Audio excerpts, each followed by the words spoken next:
guys? Welcome back to Six Side Calcio. Today I'm joined with Danny and Joe. What's up, guys? How's it going? Ragazzi.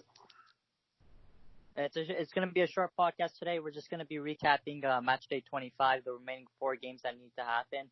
Obviously, they have to take a break because of COVID. Now we're glad that City has finally back, and we're going to be recapping MatchDay 25 and reviewing MatchDay 27. So let's get right into it. Yeah, so let's just start off with yesterday's games with Torino and Parma tying. For me, it was kind of like a sloppy game. It was kind of boring, to be honest, as well. You could tell that the players in this game were a little bit rusty after the 3-month break. There's not much for me to talk about. If you guys have any opinions on it, it's a good result for Parma because they were on the road and they got like a good away point that could keep them up par with like Verona and Napoli as well. But Torino, it seems like they just keep continuing to slide. For me, I think their coach Longo, he has to go already. Torino, I don't know. They don't look like a good team. They don't look like the team that they were last year. And pardon me, they don't. I don't know. I'm not scared of Torino anymore. Like before, they used to be like a little threat. Like, oh, they can upset you. I'm not really worried about them. And I think that if Torino, if they end up finishing low like they are now, I can see guys like Belotti leaving in the summer. So what do you guys think about the game? I think it was very lackluster game. Like Danny said, it was very boring, very very hard to watch as a neutral fan. Not many chances happening. In terms of Parma, obviously a good result for them. They're challenging for that good top 7 spot, good top 6 even. Kulevetsky, I'm getting nervous. I was biting my nails watching him. Obviously, new Juventus player. I don't know how he's going to play with us. He's struggling over there against Torino. He had a horrible match, in my opinion. Didn't do anything too extraordinary. But Torino, like Danny said, they're on a slide. But a lot of it is because of Belotti. I think that he's not getting the goals he should be getting. Torino had that one really good season where Belotti was banging goals, and ever since that season, they just been on the slide recently. And I think Belotti needs to get out of there as fast as he can before his spot for the Euro 2021 is cancelled. So a very very boring game, very lackluster game. The only positive was Nkulu scoring that goal and then standing in solidarity for all Black Lives. I think that was the only positive we took out of that game. But other than that, it was a very boring game. Joe, what are your thoughts here? Yeah, I agree with Francesco when he said his opinion on Belotti. I think that he should be considering an exit this summer out of Torino so he can guarantee a spot for the national team in the summer for the Euros. Still on Torino, they're another tie for them. They don't look like Danny said, like a team that they used to be. Used to be a team that when you versed them, you were scared. If you were going to get a win, a tough team that will always play good against you. And now the last couple of seasons they haven't been that. They're 3 points out of a relegation spot and 15th. So I think Torino, if they continue like this, the next couple of games they're going to have to find another coach because then they're going to have to play all their cards to stay in the Serie A for the following season. For Parma, is another great result. They're fighting with Hellas Verona and Napoli for the 6th position for the Europa League. They're having a really good season. Like Francesco said, Kulevetsky, he's not, ever since Juve bought him, I think he's been had pressure on his shoulders now. He hasn't been the same player as he was when Juve didn't buy him. So we're going to have to look at that for the next couple of games for Parma too, how he reacts from starting off the Serie A again poorly. But other than that, it was a boring game. As Francesco said, they're still trying to get into the rhythm of the Serie A. And it's a good point for Parma coming back to Serie A after that 3 months out to get a point and keeping their place with Verona and Napoli. But for Torino, it's another decline as again they're only 3 points away from the Serie B. Yeah, and to get back to Belotti, he had a chance to finally get on the score sheet, but on the penalty, Seppi made a really nice save. And so again, like Parma, they got a really good point to keep par with. I think now they're tied with Milan for like 7th and 8th or whatever it is, 8th and 9th. They're tied for 8th and 9th. As now to the team that both Parma and Milan are chasing, to Hellas Verona for Scalari for me, this match was really entertaining. I love the way Verona was playing, and as a Napoli fan, I was I'm a little skeptical now, but I think I'm more confident because we have to play them this upcoming week. And for me, Verona were really well defensive. They went down to 10 men. They had an early two-goal lead with Di Carmine scoring two good goals, and the second one was a banger and a half. Give that guy credit.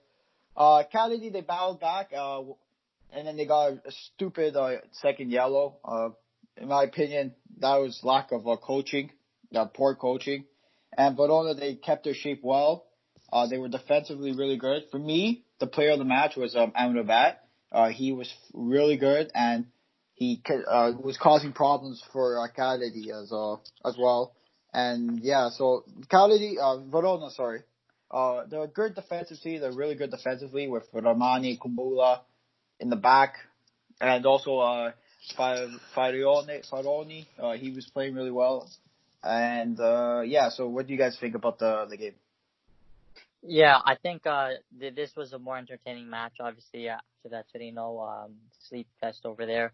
But with Hellas Verona Cagliari, it had a lot of excitement in it. It was very constant back and forth action. You could see these two teams are. Verona's been on a good rise. Everyone thought they'd be going back to Serie B at the end of the season, but they're actually fighting for a good place. They're sixth place, I believe. That they've been really good, seventh, yeah, really solid. Seventh behind Napoli. 1 point behind Napoli. Yeah. Yeah, Di Carbine with that, like Danny said, that banger of a goal for the second goal. The first goal was still a nice goal. Then you got Fabio Barini. If I'm being honest with you, I totally forgot he played for Verona.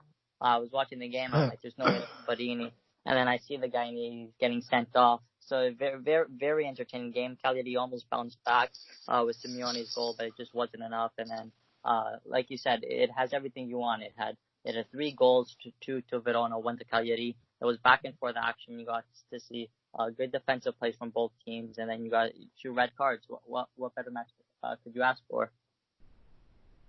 Yeah, and also as well, just to get to Cagliari, they've been on a really bad slump as of late. Yeah. Ever since they started the season off really well, if you guys remember. Yeah. They were one of the hardest teams in Italy. Them and Bologna, they were really up there. Surprised they were like 4th and 5th at one point. Well, they also don't have Nangolan. I think that's a huge factor.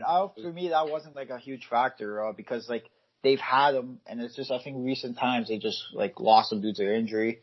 I think it was just like the lack of like squad depth, and then like the players were getting like fatigue as well, and their coaching wasn't well. And the minute they went like downhill, they fired their coach and they hired another one. And for me, he's been doing a really poor job as well. This is his first game actually, so my apologies. This was actually his first game against Verona, and for me, I think Cagliari looked a bit better. And for me, I think they could have tied. They had a few chances to tie it, but then once they got that red card in the 70th minute by Cigarini, his second yellow of the game, and it was just for me that was over. That was the game. Verona, they were well organized. Even when they were down to 10 men, I think in the 40th minute they were down to 10 men. They kept their defensive shape. I allowed 1 goal, which is okay because you're down to 10 men. It's hard to keep a clean sheet with 10 men. But they defended really well. Amrabat had a really strong game. And also guys like Romani and Kubala, they were really strong in the back. So Vespi made a few saves that he had to make. They were just they played well. And one player I liked a lot during the game was Darko Lazovic. I remember in the summer I said Napoli should sign him because he was a free agent at the time. And he's been really well for Verona. And for me, I think he was one of their best players yesterday. So, Joe, what do you think about the performance from Verona against Cagliari? Well, Verona, again, like Parma, has been one of those big teams on the top of the table. Again, they're 1 point behind Napoli for the Europa League spot. And every week they've shown that they could handle anyone. With Cagliari, the last 5 games are winless in the last 5. So Cagliari at the beginning of the season, like Dan said, were at the top. And now slowly by slowly, I think fitness got to them. And they can't really keep up with winning every other game. So they're back to their normal selves, I guess, in that type of way. It was good to see Pellegrini get an assist on Simeone's goal. Simeone hasn't scored a goal in a long time, and for Pellegrini, it's another assist to add to his stats. I really like Pellegrini, how he's playing this season, and I really hope that Juve call him up for next season, and he could have a battle with Alexandro for that left back position. Other than that, it was a very entertaining game, better than the previous game that was shown. Yeah. And I think that, Hellas Verona really have a shot for that Europa League spot if Napoli do lose a game or two. But it was a very good game, back-to-back stuff. It was a big win for Hellas Verona. And for Cagliari, another loss. And they're going to have to try to pick up the form that they had starting the season. Yeah. To Verona's point, I think Napoli automatically qualified for Oh yeah, because the Coppa Italia. Because of the Coppa Italia. I'm not too sure about that. I'll have to double check that. And so I think if Napoli do end up in a Europa League spot, I think Verona or whoever will finish behind Napoli, like in the 7th position, will get it. Because I remember that happened a few years ago with Sassuolo. When you remember when Milan won the Coppa Italia? Sassuolo went to Europa League. And then Sassuolo went to Europa League. Yeah. So I think same thing could happen with Verona. So now we get to, speaking of Sassuolo, Atalanta and Sassuolo. For me, this game was closer than the scoreline showed at one point because Sassuolo started off the game on fire. They were attacking really well. The Atalanta defense looked really shaky, but they couldn't score, and Golini made a few big saves, and then from there on, the Atalanta attack took over 4-1 to Atalanta. For me, Atalanta's attack is phenomenal. You can say what you want about their defense, which everyone knows it's not the greatest, but their attack will make up for it. Zapata was a monster today. I think for me, he was maybe the man of the match. He got the 2 goals, and he's just been on fire this year with him and Papu and Ilicic as well. Maybe potentially the most underrated trio in the world. Debatable for that one, but I think their attack is really well. Gasperini got sent off when it was 4-0 Atalanta, which was kind of interesting because I don't know why he must have said something really bad, but I don't know why he would say it when your team's up 4-0. And now he won't. I think next game they have against Lazio. I think it was Atalanta and Lazio. So Gasperini won't be on the bench. So we'll see what happens with that. For me, Sassuolo, defensively, they were just really poor, really out of position. All the Atalanta goals were either Sassuolo defensively, like out of position, or just them giving away the ball in bad positions. So that's all I have to say about the game. What do you guys think about the game? Yeah, I'll go first. Okay, yeah, go. I think Atalanta really shown what type of team they are. Not only now, but the whole season. They're really a top-notch team. I love the way they play. I wish that Juve would play the way that they play. The first game from the break, they started off slow, but everybody does that so far that we've been watching. But after that, they respond with 3 goals, four unanswered goals. And they really have a great young team that they've established under Gasperini. I think that they're, a couple games away, a couple players away from, really contending for a Serie A, even a Serie A title. And I really like the way Atalanta play. They're a very underrated team, and on any given day they could beat any team. So that's what I think of Atalanta. For Sassuolo, it's the first game from the break. You really can't really say anything bad from that. It's also 4-1 loss. It's bad on Sassuolo, but with an Atalanta team like they have, we all knew that Atalanta were going to win the game one way or the other. Next week they're versus Inter, so hopefully that they can pick up something from there. I really didn't see any bright performers from Sassuolo, but I believe that they're a team that I don't think that they're going to get relegated this year, and they're also a great team to watch when they're on their game. But other than that, I think Atalanta played a very good game, and they deserve the win. Yeah. I think Atalanta, this was definitely the game of the match day. It was such an entertaining game. Obviously, like Danny said, Sassuolo started off guns blazing over here. Atalanta's defense shaky, But like we said, some things never change. Atalanta never had the defense to stop players. They always just their tactics are to score more than the opponent, and that's exactly what they do, game in and game out. Sometimes they don't get the job done. That's why they lose. But this game was not one of them. It started off a bit slow, but once Atalanta put that first one in the net, it was lights out for Sassuolo. They did have a disallowed goal, so it could have even been 5-1. But after that, Sassuolo, I agree. Sassuolo played their hearts out. I wouldn't say it was a 4-1 game. If you watch that game without knowing the score, I wouldn't classify that as a 4-1 game. But that's how good Atalanta's attack are. And one thing I want to mention, when Sassuolo scored that free kick, and it was a beautiful free kick. I don't think Golini could have done anything. But I was talking to Enzo earlier, and he mentioned this, and I had to agree with him here. One thing he likes about Golini, he said, is that when they were 4-0 up and Golini, like when Sassuolo scored that free kick, Golini conceded it. He was very pissed off. He was frustrated. And even though they knew that they won the game, it was just a moment of frustration. And that's what you want in a goalkeeper. You want that passion. You want him to always get a clean sheet when he does and he gets pissed off. So that was one thing that Enzo said that stood out for Golini, and he said if Paul Lopez leaves, he wants Golini at Roma. I think he'd be a very, very good goalkeeper, very underrated, and it was a great performance by Atalanta, good performance by Sassuolo. But when you're facing that Atalanta team, you got to hope for the best. Yeah, and speaking of Enzo, he couldn't be on the podcast today because he had to do a few things for his family. He'll probably be on the next one, so that's just a little update on Enzo, why he wasn't on today's podcast. Again, back to Freddy's point, I think Gorlini is actually a really underrated goalie in the Serie A as well. Today he made maybe 2 or 3 good saves, if I can recall, and that's why or at the beginning of the game, and if it wasn't for Gorlini, I think Sassuolo could have been up early, maybe 2-0 early on. And yeah, it was a really well performance by Gorlini.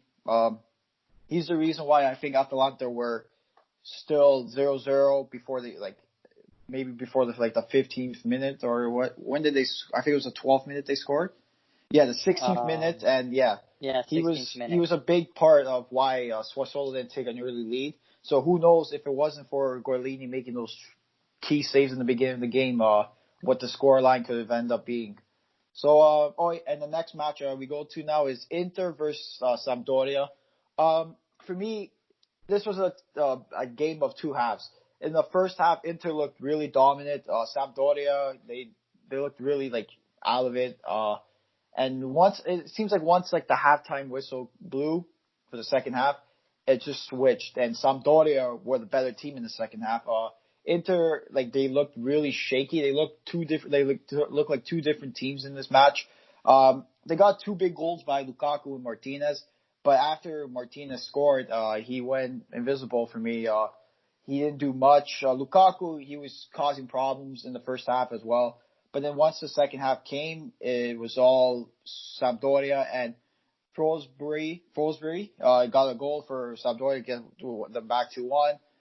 But Inter ended up hanging on, and for me, that's one reason why I don't think Inter could potentially compete for the Scudetto when it comes down to the end of it. I think they'll be far off by the time the season ends, because it seems like they'll have a good first half, and they'll have 2-0, maybe 3-0 up. But then by the second half, by the time the game ends, it'll be a 3-1 game, 3-2 game.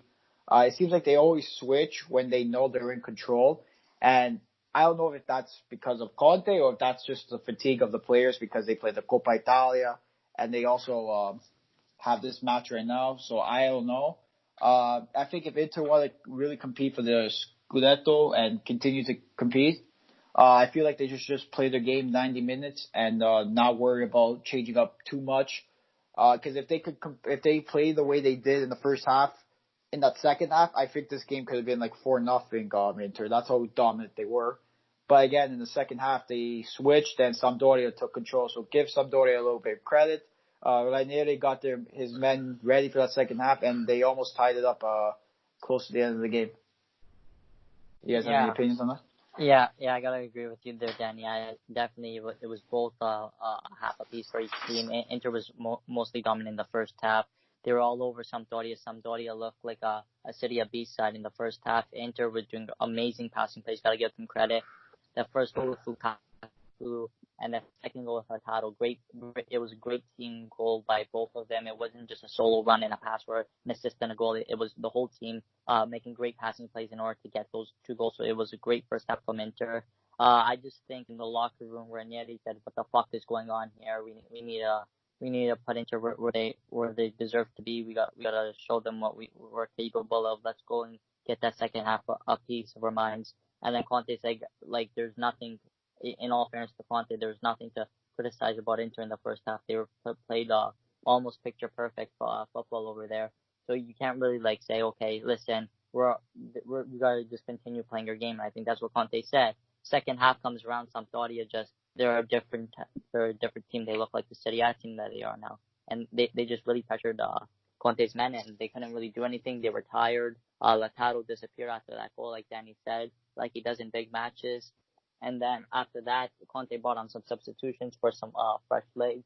I think that helped a bit. But Thorsby's goal, it was a great goal. But other than that chance, I don't think Sampdoria had a lot of chances. I think that's what cost them the game. But they definitely held the ball really well in the second half and really dominated Inter. At the end of the day, they got to Austria. They're going to move on. Conte's going to move on. They're now 6 points away from the title race, and anything could happen now. Yeah, I agree with both of you guys. I think that was a game of 2 halves. I think that Inter really dominated the first half, and Sampdoria really came out for the second half. For Inter, it's a big win, 6 points away from top of the table from Juve. For Sampdoria, it's another devastating loss. They said 1 point ahead of Lecce for the final Serie B position. Lukaku, another goal for Lukaku. Great partnership. I think, like I said before, they're the best partnership in Serie A with Lukaku and Martinez. They score lots of goals together, and they're really a good duo to have, not only on Inter, but on any team. It was a big win for Inter, coming back from the break, coming back from the tie with Napoli to take them out of the Coppa Italia. At the end of the day, 3 points are 3 points. It doesn't matter how you play, just as long as you get those 3 points. And these were big points for Inter. Again, 3 points away from 6 points away from Juve, my mistake. And they're going to continue to play to the best of their abilities because this is the only competition that they're in so far in the Europa League. So they want to really push Juve to the limit, push Lazio to the limit, and we'll see what they'll do next week versus Sassuolo. Yeah, so now we go to MatchDay 27. We're just going to preview them, give our predictions during the game, during what might happen during the game. So we'll start off with the match, Fiorentina versus Brescia at 1:30. And what do you guys think? I think Fiorentina can get the win here. Yeah, I agree with that too. I think Fiorentina is going to get the win. I think that they're going to come off the break with a W. As for Brescia, I really don't. I was expecting more from Brescia this season with I think we all were. And Tonali and all the great players that they have, but they really haven't. They're not meant for Serie A so far this season. I think they're going to be one of the teams are guaranteed back to the Serie A B this season. It's not going to be a straightforward win, but I do see Fiorentina winning. Concha? Yeah, I think it's going to be an ugly win, but I think Fiorentina is going to win like a 2-0 win.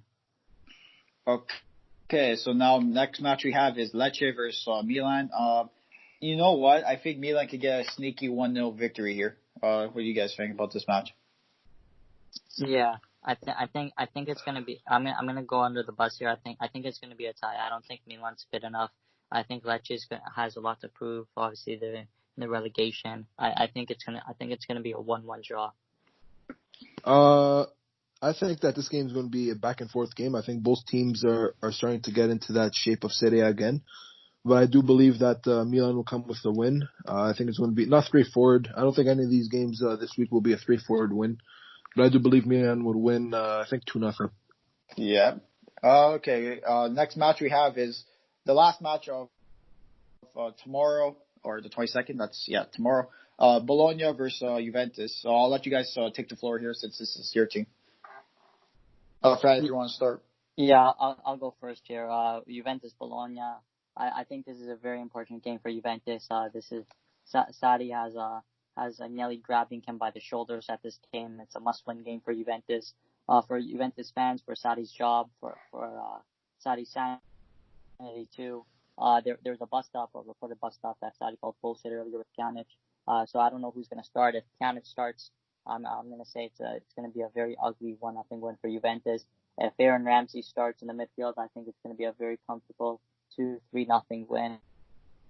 But anything could happen. Obviously, Bologna I haven't seen at all play post lockdown. Juventus already played 2, and we failed to score a goal in both matches. Obviously, the loss against Napoli in the Coppa Italia and the tie to Milan. So anything could happen, but I'm hoping for a Juventus win.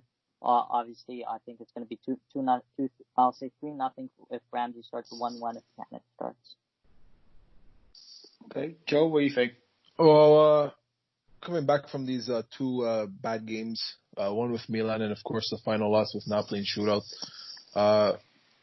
This whole season has been a very bad season in my opinion for Juve. I've been watching Juve for a very long time, and I've never seen a team this bad but get results. And I think the main reason why we get the wins is because of either brilliance from one player or because Ronaldo's scoring the goals when we need it. Every week we come in saying hopefully we see a new Juve team, but we've been saying that since September.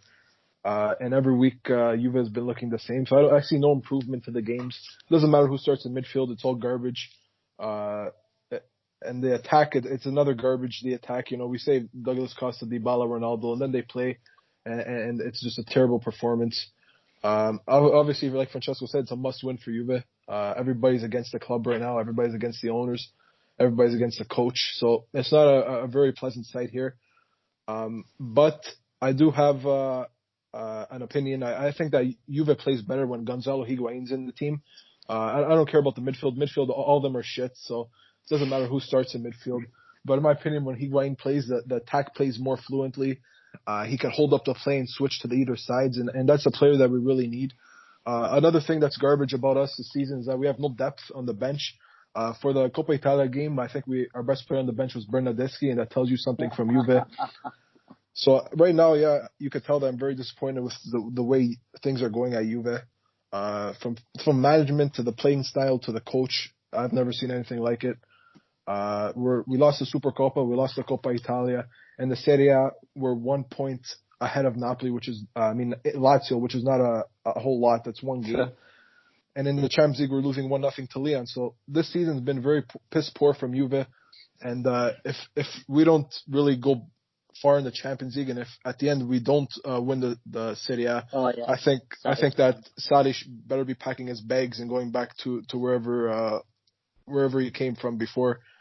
But just going back to the game, I hope it's a Juve win, but I don't expect anything special. A 2-1, 1-0 type victory. And hopefully, I hope players like Dybala, Costa, those guys get on the score sheet. I want Ronaldo to score too, but you need other players to start performing because Ronaldo doesn't score. There's nobody else there to score. I hope it's a win, and hopefully I'm not disappointed after the game. Yeah, no, I agree. I think Juve have been really poor this year, especially with the loss in the Coppa Italia, in Lyon. And Joe, I wish Napoli were in second. I'll be on cloud 9 if they were a point behind Juve at this point. But I think this game could be a bounce back game for Juve.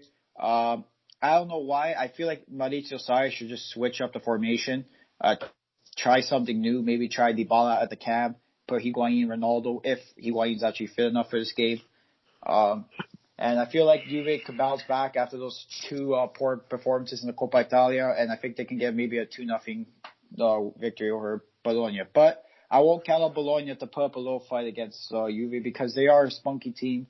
Oh, you already know that they're going to put up a fight because with Juve it's never a straightforward win.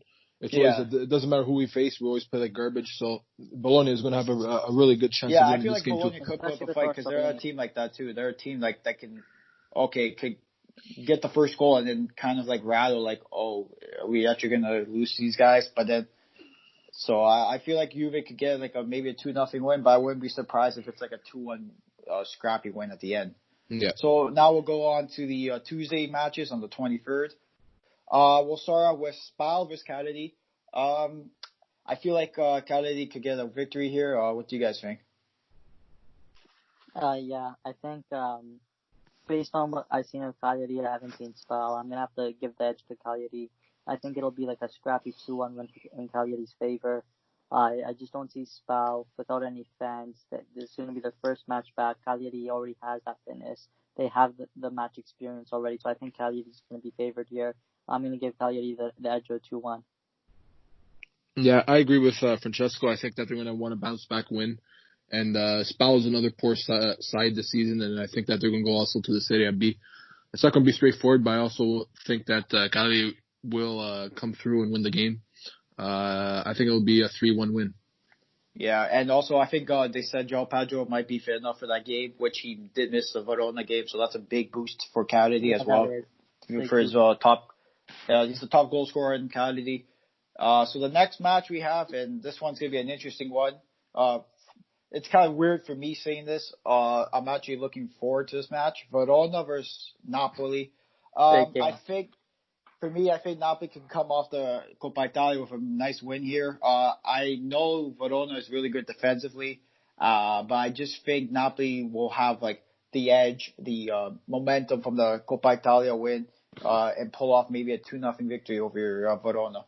What do you guys think?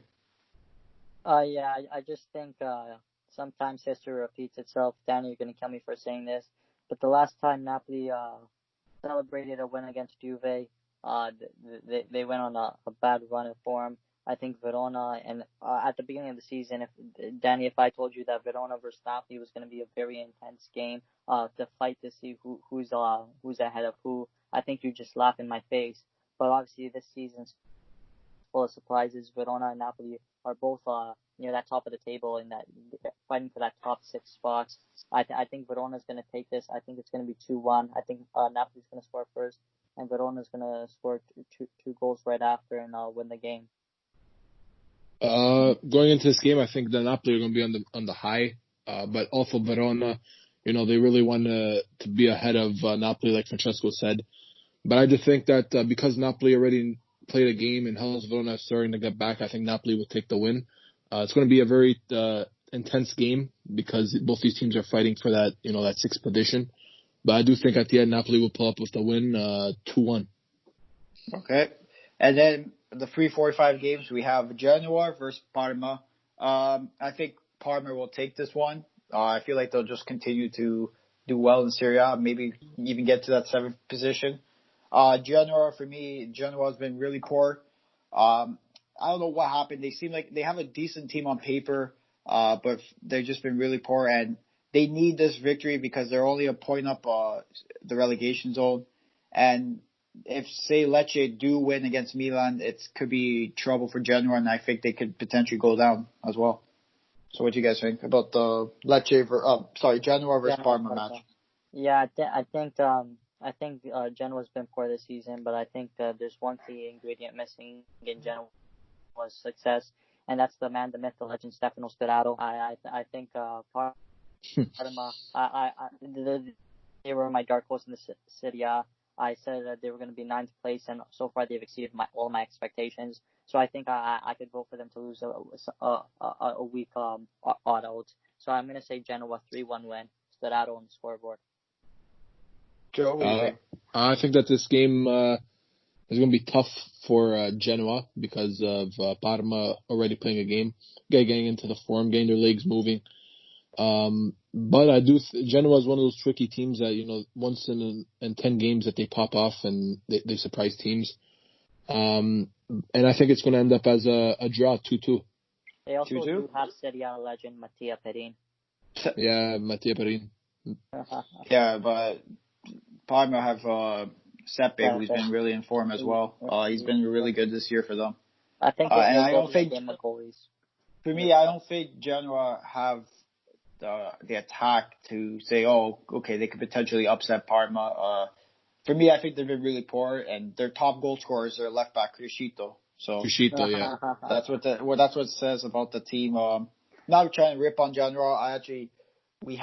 Napoli had a lot of respect for them, but I think something happened with our ultras, so that's why we're no longer I'm gonna put in quote unquote friends of the Serie A anymore. So I think Parma could get the win. And then the last match of the Tuesday is Udinese versus Torino. And surprise, surprise, I think Udinese wins this match. I'm going to give it like maybe a 2-1 victory for Udinese. Yeah, I agree with you. I think this is going to be the boring game of the match day. I think it's just going to be a lackluster draw.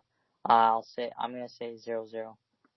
Yeah, I really don't see Torino getting any wins. I think they're one of the most overrated teams in all of Europe. Oh wow! It's they have all these players. They have Belotti, they have Vaselli, they have all these guys that could start. Well, Vaselli's out for the season with he suffered a really bad injury, so that's a big loss for them in midfield. I also think that Zaza's not meant for Serie A soccer anymore. A lot of people were bashing him from his last performance of their game the other day. For Belotti, I think this season he hasn't been on the top form that he normally is. 24 games with 9 goals. I think that he has to move from Torino ASAP. But going to Udinese, I think that they're a team that could upset. It's not upset. I think that they're better than Torino, but I think that they'll come out with a win 2-1. Yeah, and also going back to Torino, I think a lot of guys could potentially leave in the summer. Someone like Saragu could be a name to watch out for. Even Izzo, because I know he's getting linked with a lot of teams. I don't know if he'll move, but there's some news that he could potentially move. I definitely see too. Yeah, I definitely see Belotti moving, and if he doesn't move, then I think so. He's not getting called for Euro 2021. Yeah. Well, exactly all depends. It all depends who. who. Serie B striker. Mancini would not. No, but if Torino stay up, I think if Torino finish like really bad, like I think if they stay like maybe if they can get somehow like to like 12th or 11th, maybe 10th. Yeah. I can see Belotti staying, and maybe depending on who they bring in next year, they could be a team for Europe. We'll see what they do. And now we'll go on to the 24th, which is the Wednesday, I believe. Yeah, the Wednesday. Yeah. We'll start off with Inter Milan versus Sassuolo. I think, in my opinion, I think Inter will get like a 2-3-0 win over Sassuolo. Yeah, I agree. I think Inter are on the high here. They want to keep up with Inter, with Juve and Lazio. Versus Sassuolo team. I think that they just overpowered them with attack, midfield, and defense. I think it's going to be a straightforward win for Inter, 3-0. Yeah, I'm gonna give the 2-0 win to Inter. I think it's just gonna be a cruise. I think Sassuolo is gonna start off very defensive, very reserved, not let Inter break through. But Inter's gonna eventually break through in the second half, and once the floodgates are gonna open, they're gonna get a second goal and win the game 2-0. Yeah, for me, I think. I don't know if Sassuolo are going to start off defensive. I think they'll start off attacking and try to rock into early like they did with Atalanta, and I don't think it'll work. So now we'll go on. I'll save this match for the last one because I think this one could be the match of the match day. We'll go on to Roma versus Sampdoria. I honestly hope. I know Enzo's going to probably kill me for saying this. I hope Sampdoria can upset Roma. Because now we are chasing Roma for the fifth and qualification to Champions League. But I think Roma will end up winning this match, maybe 2-1 or even a 2-0, maybe 1-0, 2-1 victory. Yeah, I'm gonna say a Roma win here. I just don't think Sampdoria have what it takes to challenge Roma. I think no matter what Roma has, Enzo's gonna disagree here with Pellegrini's poor performances, but the COVID could have helped him. You never know.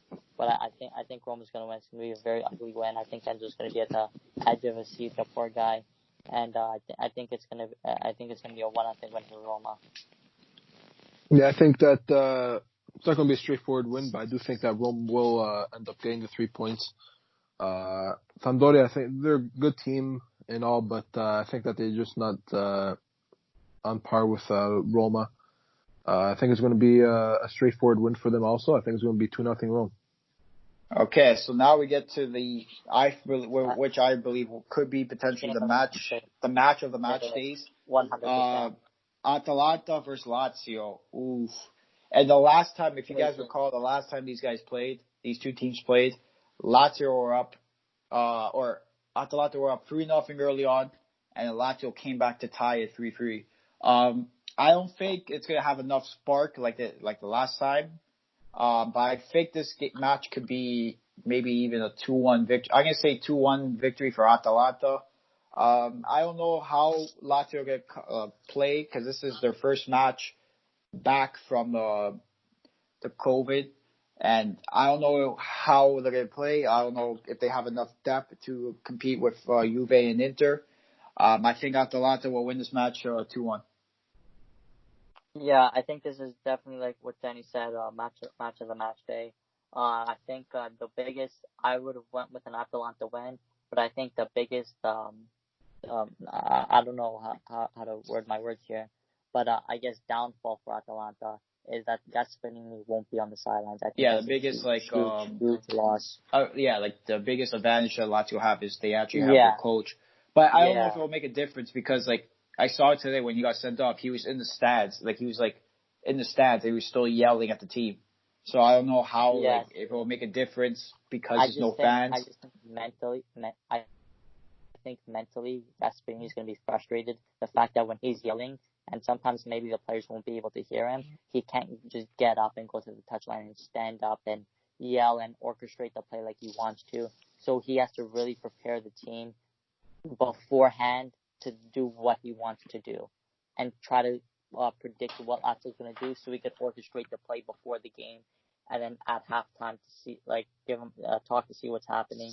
But saying that, I do think it is in Bergamo, so I think that's a good advantage for Atalanta.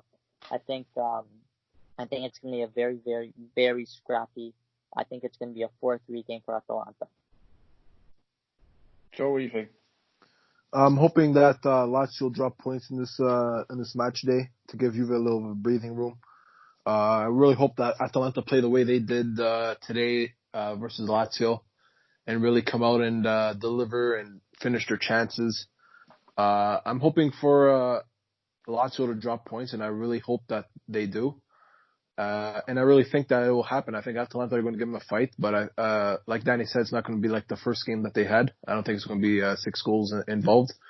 But I do see a tie. I think it's going to end up either 1-1 or 2-2. Yeah, and I think at the start of the game is going to be the biggest. I think it's the biggest. What's the word I'm looking for? Like kind of like dictate how the game will go.